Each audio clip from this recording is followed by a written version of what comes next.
દેશમાં ઉગ્યો તમે એને ડૂબવા ન દેત, આથમવા ન દેત.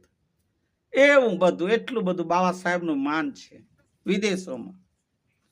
ઘણી બધી વાતો વિદેશમાં જે થાય છે, આહા બાબા સાહેબની પૂછા ને પૂજા ને જે એનું માન સન્માન જળવાય છે. મારા વાલાઓ છાતી ઠોકી કહું, આ દેશમાં નથી,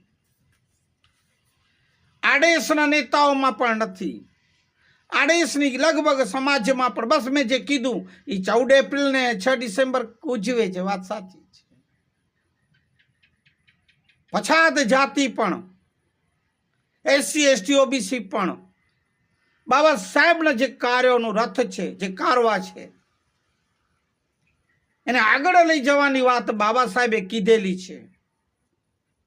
અને આગળ ન લઈ જઈ શકો તો એ મારા સૈનિકો, એ મારા સમાજના લોકો પાછળ તો ન જટાવજો.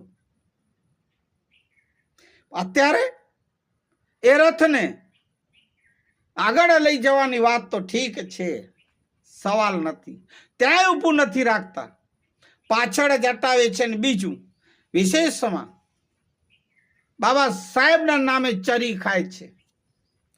ઘણા અમુક સમાજના લોકો, પછી નેતાઓ જે હોય તે જે બાબા સાહેબને ખરેખર માને, જે સાચા આંબેડકરવાદી છે, બાબા સાહેબના જે કાર્યોને આગળ ધપાવે છે ને હું ખરેખર હૃદયથી એમને હું પ્રણામ કરું છું, એને નમસ્કાર કરું છું અને ધન્યવાદ કરું છું એવા લોકોને. પણ જે મેં કીધું આવા છે એ જરાક સુધરી જાજો એમ. આ માનવનું શું કામ નામ બદનામ કરો છો? તો બાબા સાહેબ કહે છે, હું રાતોની